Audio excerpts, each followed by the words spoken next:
Hey there, everyone. This is raocow playing Slay the Princess, and today, no, I wanted to do here. It changes its place area. That's kind of weird. So last time we got you, and my goal today is to get you, the one in an egg and a pair of skis. So obviously, it's very clear to me that we're gonna get there through the tower, and I do have a plan. So we need to die, right? Like the way that, so when we just kind of become the thrall of the tower, we just end up, you know, kind of. That's the spirit. Like when we you make your way up the short when we become a thrall, the chapter ends. That is like the chapter ending of the tower. And if I fight her, you know, if we get to violence and I do manage to kill her, we get to the Fury. Girl is very mad about it. So how else can I end the chapter but in a way that I can die?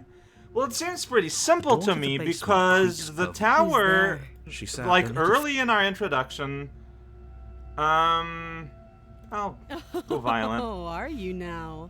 Why don't you like during the at some point very early on, she tries to, great job, you know, force you to like kill yourself, but also you can resist and try to kill her.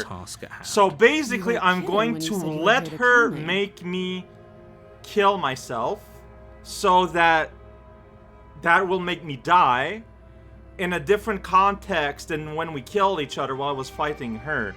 And I feel like by the rules of the narrative and how the game is organized, that should lead me to something different, hopefully. Okay, I need to not warn her. You bring the blade, okay? Though the blade left. Are you? I don't know what do you think, but I don't have to tell you that. I'll go Give ahead up! And show it's you. so funny. It's still so funny. You fall to your knees, barely able to. Everything goes dark. Everything goes dark. The tower. All right. We might as well just. All right, Broken was with us. ourselves to her. So basically, we Stop are pretending we're choosing capable to of doing submit anything to the in this Broken, which situation. She probably doesn't even need to try. kind of to feels overpower us. gross, but the sticker is on the line. All right, so at this point, I'm going to be playing it normally. So I think we're just back to regular video at this point. Hi, hey, how's it going? Because I feel like this happens pretty early, so we're not gonna. We need a blade, so we take the blade. You take the blade I from got the altar. blade. It would be difficult to slay the princess and save the world without a weapon. That is true. And slay ourselves. That would also be difficult. Ignore the mirror. It's just gonna disappear. See, it just blooped. Not even a sound effect. The door to the basement creaks open, revealing a spiral staircase. I think we with should still steps keep this almost for as the... deep as you are tall. The smell of incense For the drifts up from atmosphere. below. For a moment, you almost feel at ease. Because like the witch. I haven't done the witch. I don't know what to do with the witch. We will have to do the witch. The Spectra, though, like the bifurcation was like late in exchange. I think this is gonna be pretty this early. is actually kind of nice. It's still a stone basement. If the princess lives here, slaying her is probably doing her a favor. It smells nice. Her booming voice rolls up the stairs. Is that a guest I hear? Don't linger on the stairs. Come down and witness me. So I'm gonna have to resist her at first, and at some point, yeah, basically goad her into a show of force. You weren't Right. kidding when Right. you said it was booming. We don't just submit to the She Broken wasn't like this immediately. last time. We need to get down there. She wants us to see her. We need to see her. Should we be worried about your sudden change in attitude? Just a few minutes ago, you were going on about how pointless everything was. Now you want to go down there. Look, Broken has a type, and he's found his type, and it's a lady, you know, that we know canonically now, through the magic of time travel shenanigans, that, no, yeah, she does love the quiet as a whole. It doesn't matter what that little voice says. Just he's not the one making considering the our decisions. first encounters his are ramblings get typically rid of the violent princess, in they get rid nature, of the that princess. does create very atypical relations. Making your way down the spiral staircase is a time-consuming and exhausting effort, every step requiring you to clamber over one edge before dropping to the next. But soon the end comes into view, and you tumble to the bottom, entering the vast, temple-like room beyond.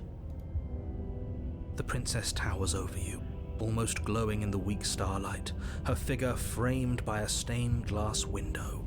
Her long hair billows around her, and a chain binds her wrist to the far wall. It's a really long chain.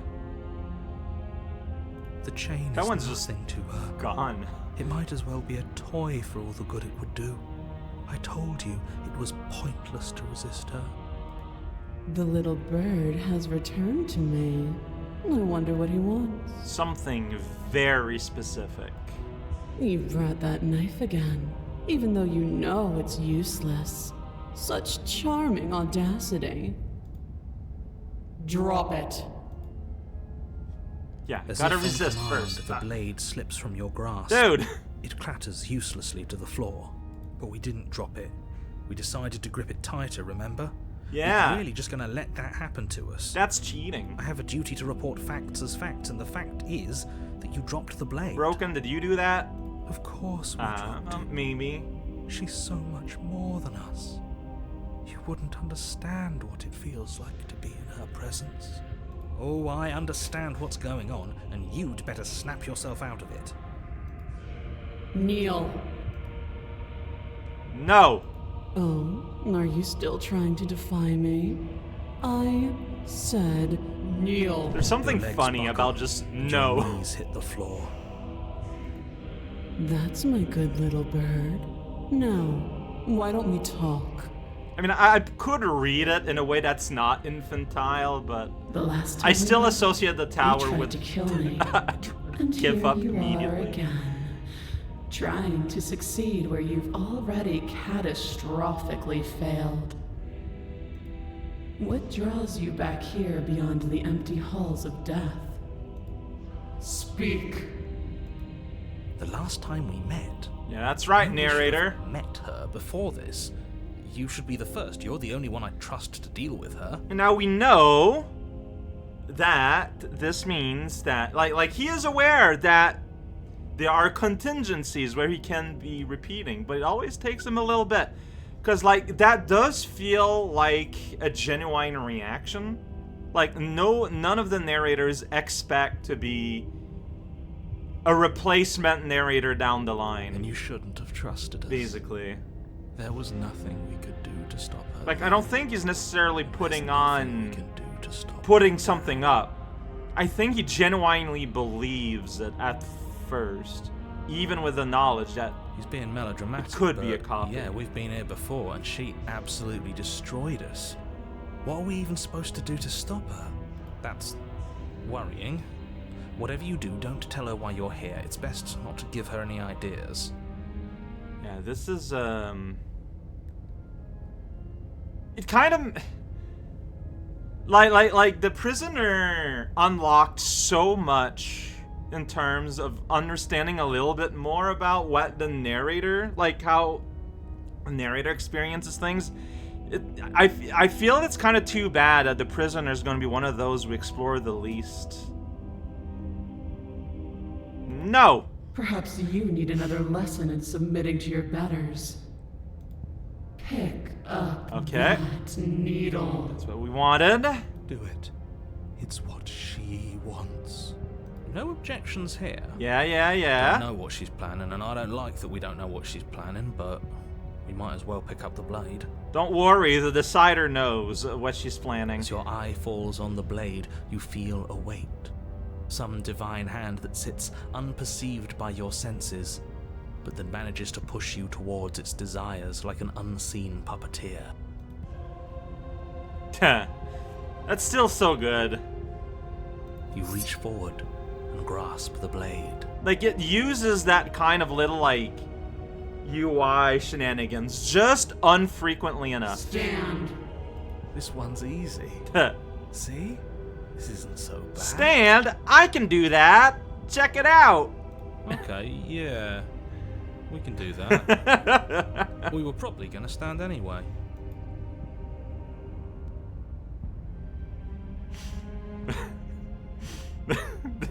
so childish. You can feel a creaking tension between body and will as you slowly rise to your feet, like two foes forced into an unhappy truce. The princess eyes you with soft contemplation. The moment seems to last a lifetime, the silent anticipation of what's to come dragging out the long, painful seconds. Man. But all silences are broken. I wonder how much time did actually happen. To defy me is to claim we stand on level ground. We do not. You are quiet shadow, while I am brilliant radiance. It's interesting because you are is also how you phrase telling someone's name. You know, we are the long quiet, we are a void. Like, this is... I might be seeing things where they're not, but I just think that if it is accidental, it's pretty nice. Take that knife in your hand and slit your throat. Will do. You don't have to listen to her. You're armed. Just steel your nerves, step forward, and end this. I do not know what will come of this. Heh. Oh, That's will that's still funny. Your hand lifts the blade and brings it towards your throat. Okay, I apologize for the unclear language. I laughed all over his delivery. So sorry about that. But I mean, we heard this before, but it's still so funny. Oh, the way he interrupts his tone here, it's so good. Alright. Alright. I think this is the key to Chapter 3. No, you can't just slay yourself. You're perfectly healthy and capable, and all you have to do is ignore her and do what has to be done. Sorry, narrator, I have to play in character. I'm like, you know, I'm zapped with a mind control spell, whatever, and I failed my resistance roll, so I gotta do it. What? I don't want to do it. I have to do it. It's in character. The blade and the hand that wields it remain firmly locked in place until you change your mind and decide to do literally anything. Okay. Okay. Okay.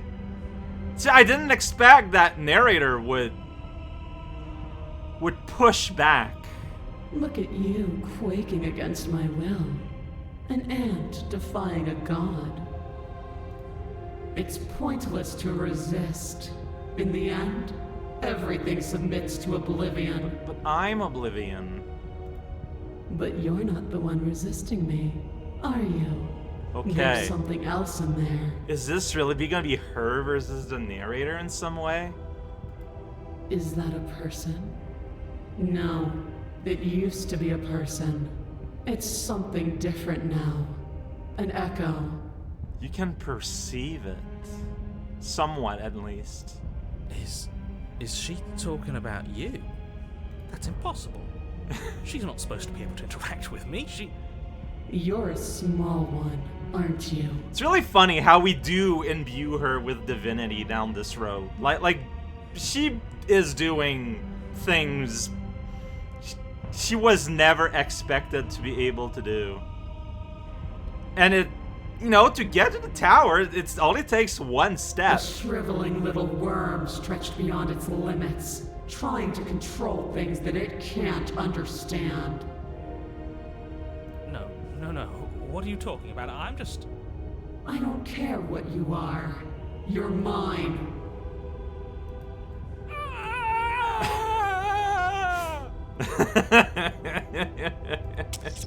You bring the blade to your neck.